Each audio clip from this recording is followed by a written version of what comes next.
Hello everyone, আসসালামু আলাইকুম। কেমন আছেন সবাই? আমি আলহামদুলিল্লাহ ভালো আছি। তো এখানে সকাল সকাল ঘুম থেকে উঠে আগে মুখটা ধুয়ে ফ্রেশ হয়ে নিলাম, তারপরে স্কার্ফ লাগাবো। আমি যে স্কার্ফটা প্রতিদিন লাগাই সেই স্কার্ফটা আমি লাগাইতেছিলাম, কারণ রাত্রে আমার এখন ফেস ক্লিন করতে বা স্কিন কেয়ার করতে আমার একদমই ভালো লাগে না। শীতের দিন মানে আমি তো সবসময় বলে আসছি যে শীতের দিন আমার কাছে একটা মানে খুবই খুবই খুবই একটা খারাপ দিন মনে হয়। তো সেজন্য আমি চেষ্টা করি সকালে ঘুম থেকে উঠে অথবা গোসলের আগে যা করার একটু করে তারপরে আর কি কাজ শুরু করার বা কাজ শেষ করে গোসলের আগে। তো এইখানে আমি কী বলে যে স্কার্ফ লাগায় তারপরে মুখে সুতিন জেলটা লাগাই নিয়েছিলাম। সুতিন জেলটা লাগায় একদম গোসল করে ফেলেছি।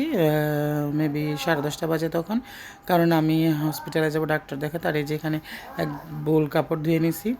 পরে আর বেশি দেরি না করে সোজা চলে আসছি হসপিটাল, কারণ ডাক্তার একটা নির্দিষ্ট টাইমের ভিতরে আসে, আবার যদি চলে যায় পাবো না। তো ভাবলাম যে না, আগে ডাক্তারটা দেখে আসি, তারপরে যা করার করবো। পরে ডাক্তার দেখাইতে সোজা দোতলায় চলে গেলাম।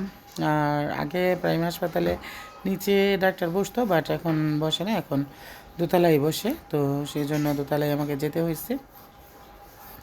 তো এই যে ডাক্তার কাছে চলে আসছি। আর হাসপাতাল গেলে না মানে আমার কাছে কেমন জানি লাগে, ভালোই লাগে না, কীরকম একটা গন্ধ, মানে ভয় লাগে, এমন ছুরি কাঁচি এরকম একটা ব্যাপার লাগে আমার কাছে হাসপাতাল। আমার কথা হচ্ছে আমি বাড়িতে বসে থাকবো। একবার কী হয়েছে একটা ঘটনা, মানে আমার অনেক পেটে ব্যথা করতেছিল। পরে পেটে ব্যথা করার কারণে আমি সোজা আমাকে হাসপাতাল ভর্তি করা হয়েছে। তো আমাকে ওখানে এক রাত থাকতেছে। পরের দিন সকালে বলছি, তোমরা যদি আমাকে নিয়ে যাও নাহলে আমি পলায় চলে যাব, বাস আর কোনো কথা নাই।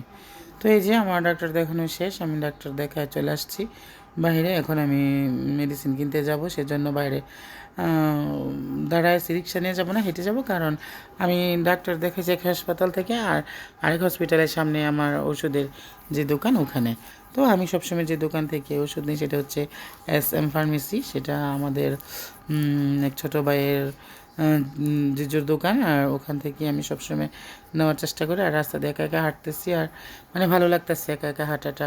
রাস্তাটা তেমন ফাঁকা ছিল, মানে ভরাট ছিল না, ফাঁকা ছিল। তো একা একা হাঁটতেছি আর মনের সুখে ভিডিও করতেছি যে ফ্রেন্ডদের সাথে শেয়ার করবো। তো হাঁটতে হাঁটতে চলে আসি, 5 মিনিটের রাস্তা, চলে আসছে এখানে। এসে দেখি জয় নাস্তা করতেছে, পরে নাস্তা রেখে আমাকে আবার ওষুধ দিতেছে। আর আমি সবসময় এখান থেকে ওষুধ নেই।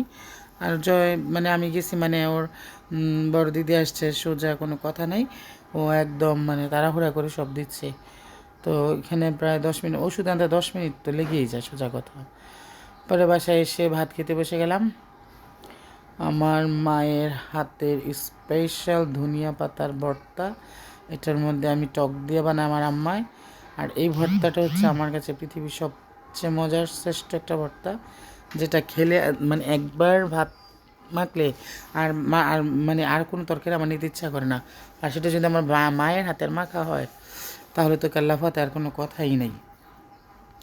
তো সেই সবুজ সবুজ ধনিয়া পাতা দিয়ে জলপাই টক দিয়ে ভর্তাটা জাস্ট ওয়াও, বলে বোঝাতে পারবো না। দেখেন কি একটা অবস্থা, আমার এখন আবার মনে যাচ্ছে খেতে। সাথে ছিল হাঁসের মাংস, মুরগির মাংস, ডাল, দেখাইতে ভাত, এখানে আবার চা। মানে ভাত খেয়ে আমি একদম সোজা ঘুমাই গেছি। পরে সন্ধ্যার পরে উঠে একটু চা খেলাম, সন্ধ্যা 7-8 বাজে।